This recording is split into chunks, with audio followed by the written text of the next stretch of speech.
Welcome to Empowered Heart to Heart, where you'll hear messages of hope, conversations that heal, and interviews that empower. Well, hey, this is your host, Rhonda Simmons, and welcome to another edition of your go to podcast, Empowered Heart to Heart.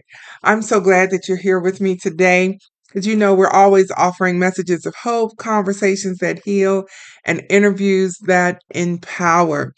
And in today's episode, we're going to dive right into the topic that really hits close to home for many of us, and that's called imposter syndrome. So grab your favorite cup of tea, find a cozy spot, and let's embark on this journey together because we need to overcome imposter syndrome. I know I'm guilty of it, and I'm just sick and tired of it. This is a brand new year, and it's time to do something brand new. Sometimes you can ease your way out of situations and into situations. Other times you just need to bust a move. And so I'm in bust a move mode. And so let's jump right in and talk about imposter syndrome. Imposter syndrome is that sneaky little voice telling you that you don't belong or you don't deserve your success. This was a phrase that was termed by psychologists Pauline Clance and Suzanne Imes in the late 1970s. Would you believe the term is that old?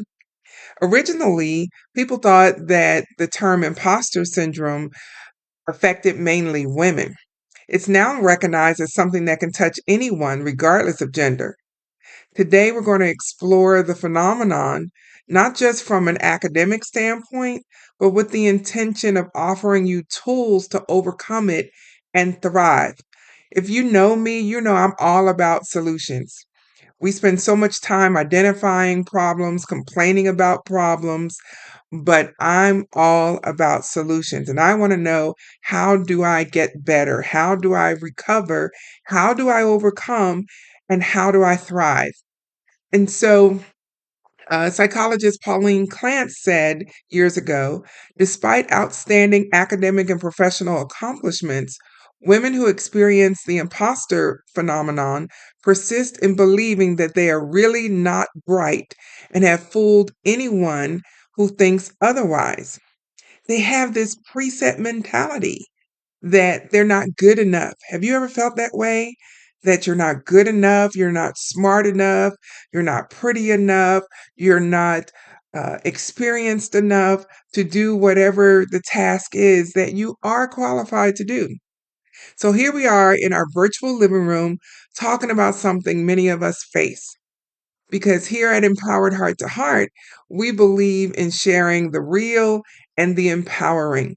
And so we want to have a real talk, a real conversation about this phenomenon of imposter syndrome. So, all right, let's get into the nitty gritty of overcoming this imposter syndrome. First off, remember that you're not alone in this. You're not by yourself. And here with me, I want you to acknowledge those feelings and know that it's okay. It is okay that you feel inadequate. We all do from time to time. I remember one time in particular, 2 years ago, I was invited to attend a conference in Hawaii. Yes, Hawaii. It was an amazing trip. I had never been there. My husband and I went kind of as a second honeymoon. We had just remarried a couple of months before that. And so we went to Hawaii for a week, and I was asked prior to going to facilitate a session there, and it was an academic conference, and I thought that I was facilitating a session for doctoral students to share their research that they're working on.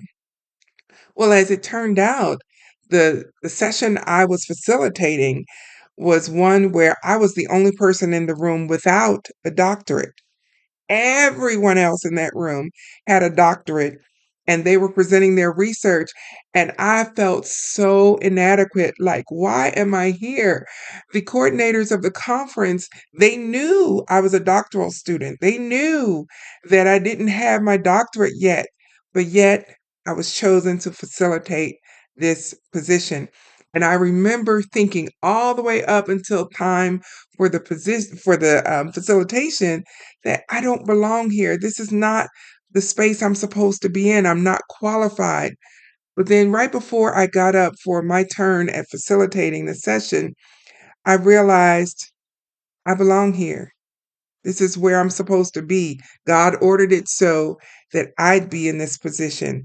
For whatever reason, none of the other participants were there at that moment to be in the role that I was. And so I had to recognize and acknowledge that all of this negative self talk was happening, and all of this limiting belief was happening in my mind. And so I encourage you, take a moment, perhaps even pause this podcast and acknowledge that imposter syndrome is a thing. Remind yourself that you're not the only one feeling this way. Even the most successful individuals have been in your shoes, so you're not by yourself. So that's step one to overcoming imposter syndrome. Step two is to reframe negative thoughts. Now let's tackle this. We're all about flipping the script here at Empowered Heart to Heart. And just like at that conference that I attended in March of 2022, I had to flip the script in my mind, or I was not going to be able to do what I was called upon to do. And so instead of fixating on what you haven't done, we need to celebrate the victories, big or small. I encourage you to keep a journal. And this is something that I've been hearing so much lately that I just need to incorporate into every part of my day, or even a small part of my day, and that is journaling. Keep a journal, create a positivity playlist for yourself, if you will. Whatever helps you reframe those thoughts. The Bible says in the book of Proverbs, as a man thinks in his heart, so is he. And so you are what you think you are. And so it's so important that we control those thoughts, especially the negative ones, so that we can overcome imposter syndrome. Step three in the process of overcoming it, we've got to seek mentorship and support. As I've said already a couple of times, you are not alone. You're not expected to walk this journey on your own. This is where we are taking a holistic approach to your recovery, so to speak, from imposter syndrome. Don't be afraid to lean on your support system. Seek mentorship and open up to someone that you trust. We're all about building those heart to heart connections here. And so you have to find your tribe. You have to find that one or two people. And if you're like me and you're old enough, whatever that number looks like to you, you've learned that your friend list as you get older gets shorter and shorter. Not because people are less valuable, but because there are only a small number of people that have that deep higher level access to you and to your heart.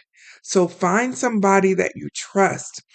For me, I'm kind of, I wouldn't say unique in what I'm about to say, but sometimes I find talking to someone who doesn't know me is very helpful, simply because they don't have all of these preconceived ideas about me. They're not as critical of me, but they're truly objective because they don't have that connection. So you've got to do whichever works for you, but you've got to create a support system for yourself and a mentorship so that you have someone to talk to in those moments when you're saying, I can't do this. I don't belong here. I just can't do this. And so, again, step three is to seek mentorship and support. Step four is to set realistic goals. Here on my podcast, I encourage you to set those goals that are realistic, attainable. We've all heard the term SMART goals: specific, measurable, attainable, realistic, and timely. We've all heard of that, I'm sure, by this point in life. But we need to break down those big dreams into bite-sized pieces. And we need to celebrate the small victories because each step forward is a win. For example, I'll just give you a personal thing here. I need to lose 100 plus pounds. I just do. I would feel better. My health would improve. I need to lose this weight. Well, looking at 100 pounds that I have to lose is overwhelming. And it makes me feel like, you know what, that's just too big of a goal. I just can't do it. I don't see it. Well, you can't lose 100 pounds until you lose one. I know that sounds so childish and elementary, but is it not true? You can't lose 100 pounds until you lose one. And so when you break it down like that, oh yeah, I can lose 1 pound this week. I can do that. Sure, I can. That's not so hard. And now your I can't begins to turn into, oh yes, I can. And it becomes realistic. And then when you start doing that over time, then you realize, well, maybe I can lose 2 pounds in a week. You know, maybe instead of my goal being 5 pounds lost or 4 pounds lost in a month, okay, I can lose 5 pounds this month. So set those realistic goals so that you can celebrate the small wins along the way. Because there's something that happens to our brains when we experience victory and winning. Our endorphins kick in, and it just is so satisfying to our psyches until we realize, well, if I could do that, I wonder what else I can do. Let me tell you, I posted on my blog several months ago um, a particular incident that happened to me, and I called it. I entitled the blog article, "Are you qualified?" But questioning your your right to be in the room. And I was recounting an experience I had last summer where my proposal to be a presenter at an educators conference, a local chapter of an educators conference, um, it got accepted. And this was my first time. And even though I am not shy, even though I've been in ministry for over 30 years and I am so used to being in front of people, it's my comfort. Well, I hate to say it's my comfort zone, but it's my jam. It's what I do. Being in front of people and talking and being on a podcast and talking. It's just what I love to do. But this was a different setting because now everybody in the room were educators, every single person. That was the whole point of the conference. And I was there to present my coaching program for students ages 14 to 21 who are at risk for high school dropout, and that my program improves their college and career readiness. And I was so intimidated. It's not that I didn't believe in my program because I did. I created it myself. I'm thrilled about it. It works, it's proven, but I was so intimidated about it. But when my proposal got accepted, I mean, the fact that I even applied was impressive. But when my proposal got accepted, I'm like, okay. And so I did it, long story short. And I presented to people. Of course, in hindsight, I can think of different things I could have done to make it better, but I did it anyway. And you know what my takeaway from that experience was? Number one, I am qualified. Number one, number two, I can talk on my subject matter with confidence and authority. And number three, and most important, I walked away thinking, well, if I could do this at the local chapter, I wonder if my proposal will get accepted at the state conference level. And I applied back in the fall to be a presenter at the state conference coming up in February. And guess what? It got accepted. And so I am presenting at the Texas Alliance uh, Black School Educators Conference, also known as TABC. I'm presenting at that conference the end of February. And I am so super duper excited and looking forward to meeting new people.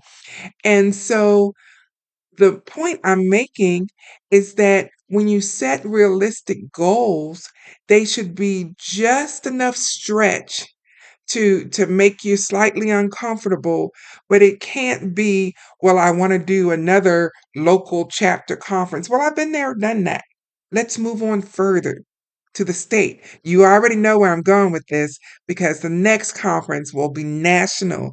The next one will be international. I am so super duper excited. And so you can experience this too. And when you set realistic goals for yourself, then you begin to celebrate those wins, those smaller wins along the way to those bigger goals.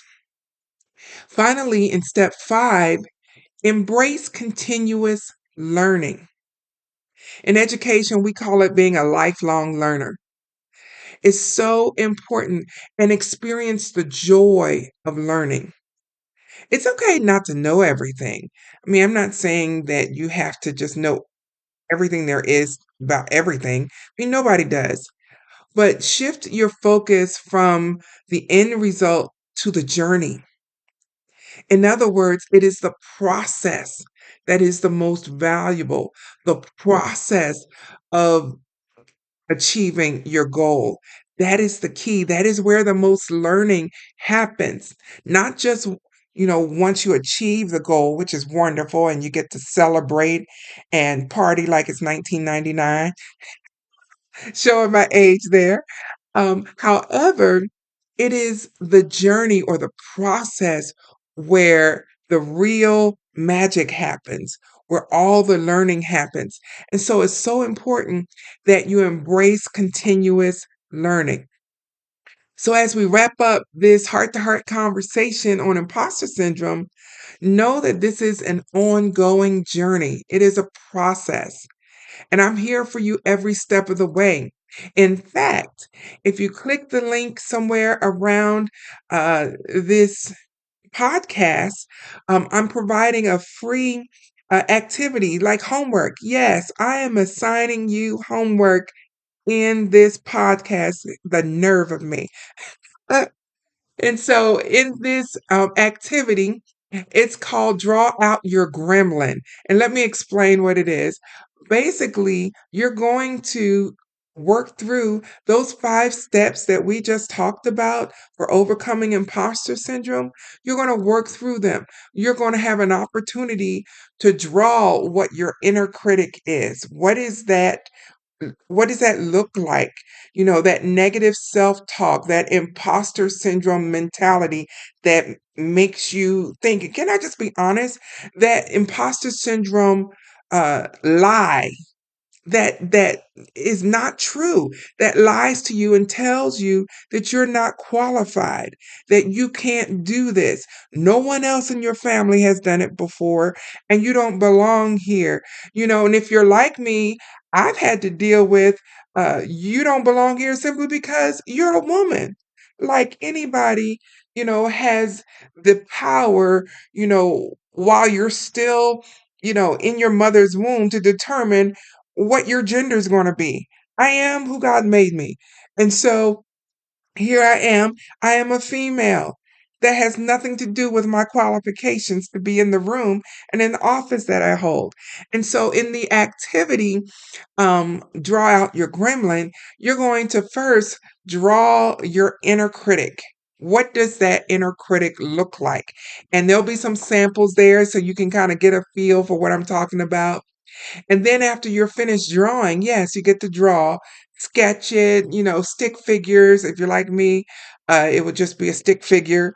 Then you're going to really dig into the work and ask yourself some questions like, what do you notice about your gremlin drawing? What are some of the features? What do those features represent? When is your gremlin most active? When does that inner voice kick in the most, that inner critic? What is the gremlin's purpose? What is it trying to achieve? And most importantly, what is that inner critic most afraid of? And so you're going to identify where that inner critic is coming from, those limiting self beliefs. And then, because we're not going to leave you there, then you're going to work through what it's going to take for you to move forward. How could your life change and improve if you were to ignore that inner critic? And what are you going to do? What is the one action you're going to take? Because there's got to be action. And so this is free. There's no charge for it. You can just click on the link and download it and just do the activity because that's my gift to you. Because I just believe that no matter where you are in the world, you may be dealing with that imposter syndrome that's holding you back, that inner critic, that inner voice that's telling you you can't. And there is not one shred of evidence or piece of data to substantiate that lie. The lie says you can't. In fact, let me just throw a Bible verse in here because that's who I am. The Bible says in Philippians 4:13, I can do all things through Christ, which strengthens me. So, last I checked, all means all.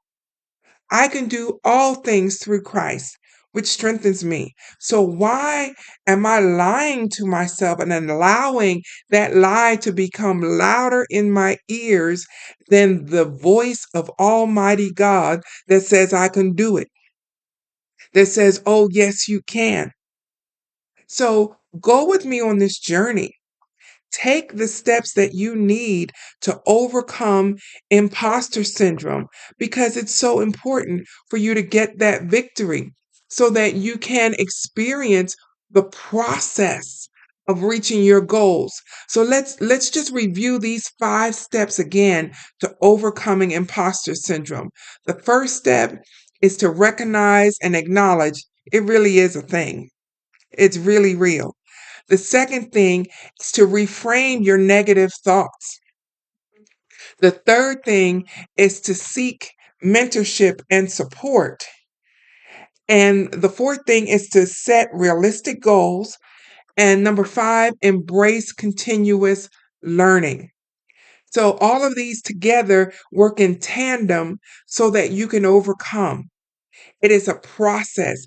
And what you're going to find now that you're about to embark on identifying that inner critic and what that voice and that inner critic looks like and sounds like, you're going to create ways to overcome it. I promise you, you're going to feel so much better about yourself. And reach out to me and let me know what your goals are and what's that one action you're going to take towards that goal? Because I believe victory is right around the corner for you. If you will just silence those limiting self beliefs and just embrace the fact that you belong here and you deserve this spot in the room.